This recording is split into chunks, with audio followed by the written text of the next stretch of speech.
Praise Lord, praise Lord, praise Lord. Hallelujah, hallelujah, hallelujah. सबको जय मसीह की। परमेश्वर, हमारा परमेश्वर जो सबका परमेश्वर है, आज उसकी बात ध्यान से सुनिएगा, क्योंकि अगर वो दया करता है तो इंतजार नहीं करता, अगर वो सजा देता है तो विलंब नहीं करता। आज के सुसमाचार के लिए परमेश्वर की बेटी प्रार्थना करेगी। सबको जय मसीह की। परमेश्वर आप सबके साथ है और आप सबसे बहुत प्रेम करता है। Hallelujah, hallelujah. महान परमेश्वर, सर्वशक्तिमान ईश्वर, जमीन आसमान के मालिक ते खालिक, तुहाडा धन्नवाद, तुहाडा शुक्र करदे स्वामी, आज दे सुंदर दिन लई, सुंदर समय लई, सुंदर सुबह लई पिता जी, जो साड़ियाँ जिंदगियां च बख्शी पिता जी। खुशियां ते आनंद दा दिन बख्शिया, तंदरुस्ती दित्ती पिता जी, और अपने कदमां च बैठन ही अपना फजल बख्शिया प्रभु। ये सब तुहाडी दया, तुहाडी किरपा है मेरे पिता परमेश्वर। तुहाडी बेटी हिरदे तो तुहाडा धन्नवाद, तुहाडा शुक्र करदी है स्वामी। सचमुच खुदा, जो प्रभु सेवा बख्शी हर रोज़ वचन देंदे हैं, प्रचार करना है, उस लिए भी तुहाडा धन्नवाद, तुहाडा शुक्र करते हैं स्वामी। बेनती करदी पिता जी, हुण तुसीं अपने वचन के अनुसार साडे विचकार आओ और वचन पढ़ने प्रचार करने साडा मूँह बन के बोलो मेरे पिता जी, ताकि तुहाडा दिता वचन तुहाडी इच्छा के मुताबिक मेरे पिता परमेश्वर दुनिया की शोर तक पहुँचे। तुहाडा धन्नवाद, तुहाडा शुक्र करते हैं स्वामी। प्रार्थना सुनने लई प्रार्थना प्रभु जीसस के समर्थी ते पवित्र नाम च मंग लैने। आमीन, आमीन। सुनिए, हमने कहा कि अगर वो दया करता है तो इंतज़ार नहीं करता। इसका मतलब क्या है कि वो दया करने में जरा भी देरी नहीं करता। हालेलुया। लेकिन शब्द जब वो ताना देता है तब वो विलंब नहीं करता, किसी बात की रुकावट नहीं आने देता। क्यों? उसकी ताड़ना जब मिलती है तो मनुष्य ये समझता है कि उसका जीवन खत्म हो गया, लेकिन वो ये नहीं समझता कि उसका जीवन पता है कैसा होने वाला है। जैसे चांदी को आग में तपाते हैं तो वो निर्मल हो जाती है, अगर सोने को आग में तपाते हैं तो वो शुद्ध हो जाता है। ऐसी उसकी ताड़ना होती है, इसमें वो विलंब नहीं करता। हालेलुया। कोई रुकावट नहीं आती। अब सुनिए, है ना हमारा परमेश्वर दयालु, जो पहले तरस करता है। संसार की बात करो तो कहते हैं सीधी उंगली से घी नहीं निकलता। आज फिर हम अब सूरज परवानी की बात करेंगे। संसार कहता है उंगली को टेढ़ी कर लो, घी बाहर निकल आ जाएगा।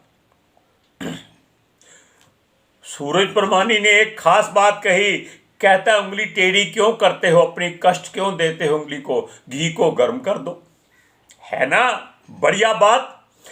लेकिन अगर घी पहले ही पिघला हुआ हो तो उंगली टेढ़ी करो या सीधी करो, क्या फर्क पड़ता है? अगर परमेश्वर आप पर दया करुणा कर रहा है तो आपको किस बात में इंतजार है? क्यों आप घी निकालना चाहते हैं? डब्बा उंडेलिए, अपने सर पर डाल लीजिए, क्योंकि वो कहता है मैं तुमको चिकना चिकना भोजन दूंगा। हालेलुया। पर हम यहां बात करते हैं कि अगर कोई जिद करे, जिसको बोलते हैं अड़ी करना, अड़ जाना, उसको परमेश्वर के सहारे छोड़ दो। उसकी जिद के आगे अपनी जिद मत करो। हालेलुया। तब आपको अपनी आंखों के सामने उसका असर पता चल जाएगा कि परमेश्वर ने उसको कैसा न्याय दिया है। हालेलुया। परमेश्वर भी उसे आग में गर्म करता है जो मनुष्य जिद करता है। तब मनुष्य अपनी पुरानी जिंदगी को भूल जाता है और वो अर्क की मांदी उन्मानित उंडेला जाता है। अर्क का मतलब क्या है जानते हैं? संसार में लोग सूरज को पानी देते हैं, अपने देवताओं को पानी देते हैं, हम अपनी छत पर चढ़कर, गली में खड़े होकर, क्या वो वहां पहुंचता है? लेकिन वो उंडेलना जो होता है उसको कहते हैं अर्घ देना। ये परमेश्वर की बात है, जिसके दास पौलुस ने ये कहा था कि मैं अर्घ की तरह उंडेला जाता हूं, यानी कि अपना जीवन वो परमेश्वर के लिए निछावर कर देता है। हालेलुया। लेकिन हम बात करते हैं, परंतु कई बार मनुष्य धार्मिकता में भरा हो और उस पर अचानक इतनी बड़ी मुश्किल या प्रॉब्लम आ जाए तो वो अपनी कष्ट भरी जिंदगी में अपने आप को, अपने जन्म को, अपने पैदाइश को, अपने सपनों को, सबको और अपने संसार को उजड़ता हुआ देखता है और धिक्कारता है, यानी कि डर जाता है। आप जानते हैं अय्यूब पर मुश्किल कितनी बड़ी आई थी, क्योंकि वो परमेश्वर का एक धर्मी जन था, परमेश्वर का चुना हुआ एक ऐसा मनुष्य था जिसके आसपास परमेश्वर ने अपनी सामर्थ का बाड़ा बांधा हुआ था, शहरपना बनाई हुई थी जो दिखाई नहीं देती थी, जिसके भीतर शैतान घुस नहीं सकता था। उसकी जरूरत नहीं थी कि वो उस दीवार को छू भी जाए। बिल्कुल वैसे ही जैसे जब आदम उस हवा के साथ पाप में गिर गया, तब परमेश्वर ने अदन की वाटिका के आसपास अग्नि में घूमती हुई तलवार पहरे पर बिठा दी, बाड़ा बांध दिया, ताकि मनुष्य उसमें दोबारा घुस ना सके। अब देखिए, जब मनुष्य को अपना संसार उजड़ता दिखाई देता है, तब हमारा परमेश्वर भी उसे अकल सिखाता है कि जितने बरस तुम शांति से आराम से रहे हो, अब मुश्किल में रहना भी सीख लो।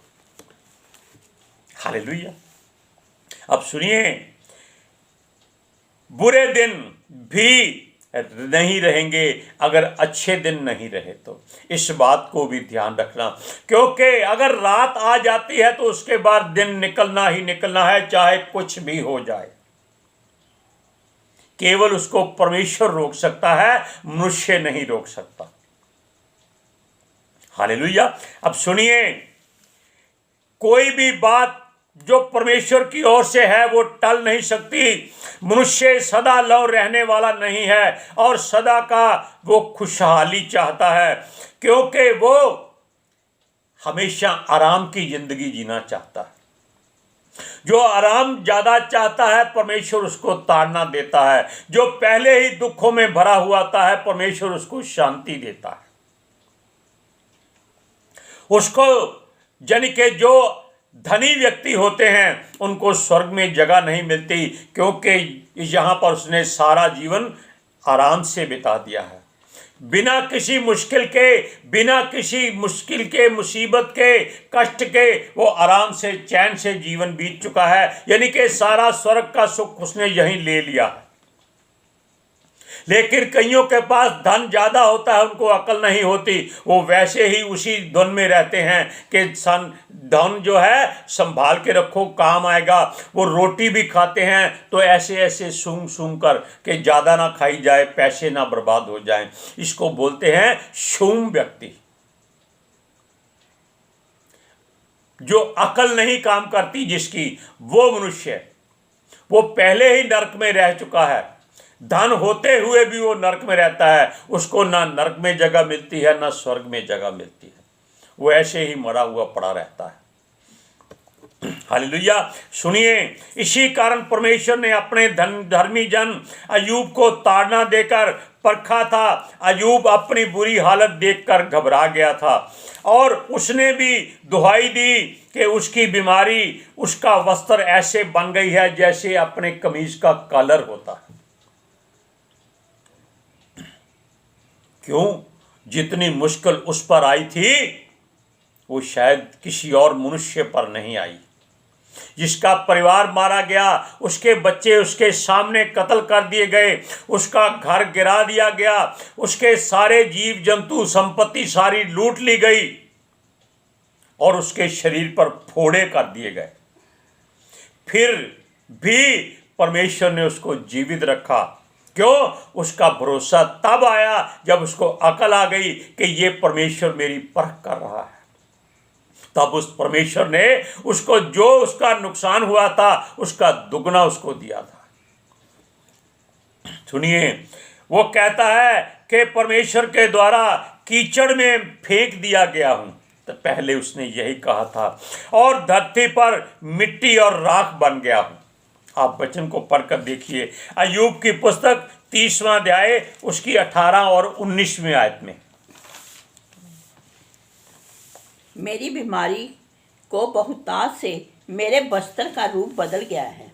वह मेरे कुत्ते के गले के समान मुझसे लिपटी हुई है। परमेश्वर ने मुझको कीचड़ में फेंक दिया है और मैं मिट्टी और राख के तुल्य हो गया हूँ। Praise Lord. हर मनुष्य अगर ये सोचे जो दुखों में है तो परमेश्वर उसको शुद्ध लेता है, लेकिन अय्यूब तब अपने पुराने जीवन को भी याद करता है कि तब वो कैसे जीवन के दिन थे। वो कहता है वो पैर रखता था ऐसे जैसे फूलों पे चल रहा हो, मलाई से पैर धुलते थे उसके, यानी कि चारों तरफ इतनी सेवा होती थी, उसको किसी बात की चिंता नहीं होती थी। वो अपने पुराने समय को याद करता है कि उसका कितना रुआब होता था जब वो जवान था, जब उस पर बीमारी नहीं थी, जब परमेश्वर के दुख में भी, यानी कि जो परमेश्वर अगर कोई कष्ट देता है उसमें भी उसकी रक्षा होती थी, यानी वो सुरक्षित था और उस सर्वशक्तिमान के प्रकाश के उजाले में वो जीवन बिताता था और अंधेरा उसका मार्ग नहीं रोकता था, यानी कि हर काम में उसको सफलता मिलती थी, कामयाबी मिलती थी। जिधर भी जाता था लोग रास्ता छोड़ देते थे। क्यों? वो कहते थे ये धर्मी जन है, ये ताकतवर है, समर्थी है, शरीर में भी बलशाली है। वो कहता है वो बड़े से बड़े जवान को मुक्का मारकर उसकी दाढ़ें तोड़ देता था, इतना वो बलशाली था। अब सुनिए, वो कहता है जब वो, यानी कि जो पंचायत लगती है उसमें सरपंच बैठते हैं, मेंबर पंचायत बैठते हैं, या कोई और भी नगर के प्रधान बैठते हैं, लेकिन जब वो वहां जाता था तो सारे के सारे लोग उसको देखकर अपने मुंह पर उंगली रख लेते थे। बड़े बड़े प्रधान ऐसे अपने मुंह को बंद करके चुपचाप बैठे रहते थे, उसके सामने कोई बोलता नहीं था। हालेलुया। क्योंकि वो जानते थे कि उसका परिवार और वो परम प्रधान के साए में चलता फिरता है, यानी कि वो जानते थे कि परमेश्वर उस पर दयालु है। हालेलुया। और कितनी और गहरी बात यह थी कि वो अपने दुख में अपने मन को शांत करता और उस सृष्टि के सृजनहार पर विश्वास करके, भरोसा करके आशा में था कि उसको अंधेरे दिन जो दिए गए हैं, वो जो आए हैं, वो जरूर अच्छे दिन बन जाएंगे। जब भी कोई मनुष्य बीमार हो जाता है तब वो अपनी तंदुरुस्ती वाली हालत को याद करता है कि मैं कैसे नाचता था, कैसे दौड़ता था, आज मैं बीमार हूँ, चारपाई पर पड़ा हूँ। लेकिन अगर वो परमेश्वर पर भरोसा करता है कि वो उसे चंगा करेगा, तो जान लीजिए कि वो जरूर चंगा हो जाता है। हालेलुया। सुनिए, उसने कोई ऐसा काम नहीं किया, वो ये सोचता था जो परमेश्वर को बुरा लगे, फिर ताड़ना क्यों हुई उस पर। हालेलुया। और वो ये भी सोचता था कि परमेश्वर एक दिन उस पर अपनी निगाह जरूर करेगा। अब वचन को पढ़िए, अय्यूब की पुस्तक 29 अध्याय उसकी 2 से 5 आयत तक। बड़ा होता कि मेरी दशा बीतते हुए महीनों की सी होती, जिन दिनों में परमेश्वर मेरी रक्षा करता था, जब उनके दीपक का प्रकाश मेरे सिर पर रहता था और उससे उजाला पाकर मैं अंधेरे में चलता था। वह तो मेरी जवानी के दिन थे, जब परमेश्वर की मित्रता मेरे डेरे पर बनी रहती थी। उस समय तक तो सर्वशक्तिमान मेरे संग रहता था और मेरे बाल बच्चे मेरे चारों ओर रहते थे। जब किसी की लॉटरी निकल आती है, मान लीजिए जो वचन सुन रहे हैं उनमें से किसी की लॉटरी निकल आए, वो संसार में घुल जाएगा, वो फिर परमेश्वर कोई और नहीं जाएगा। क्यों? उसको परमेश्वर भूल जाएगा। लेकिन जब उसके पैसे खत्म हो जाएंगे तब उसको याद आएगा कि कोई परमेश्वर भी है। ऐसा ही होता है। अय्यूब के पास इतना धन दौलत था, इतना समर्थी था, हमने बताया कि पंचायत के लोग उसके सामने सर नहीं उठाते थे।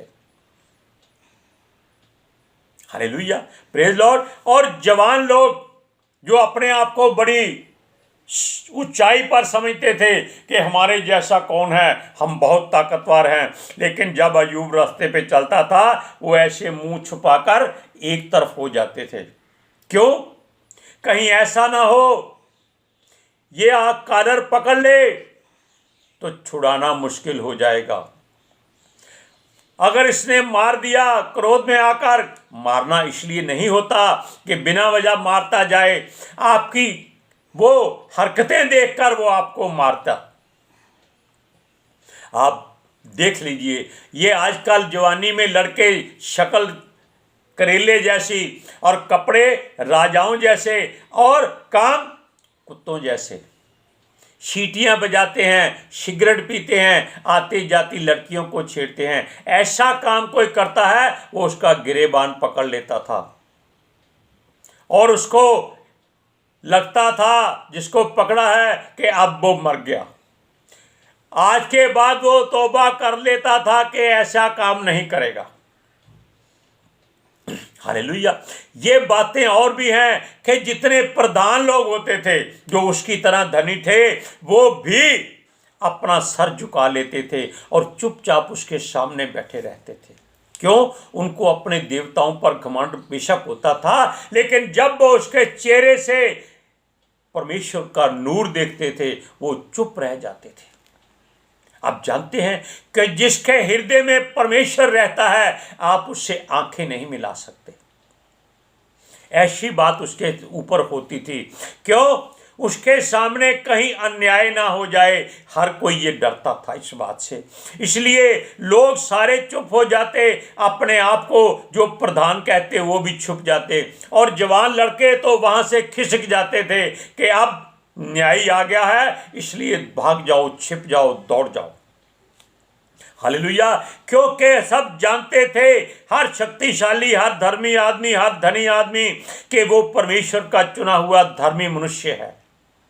परमेश्वर का चुना हुआ धर्मी मनुष्य है, उसके सामने कोई नहीं जाता था। लेकिन जब उसकी हालत खराब हो गई तो वो भी मनुष्य उस पर आकर थूक देते थे जिनको कभी उसने खुद जीवित रखा था।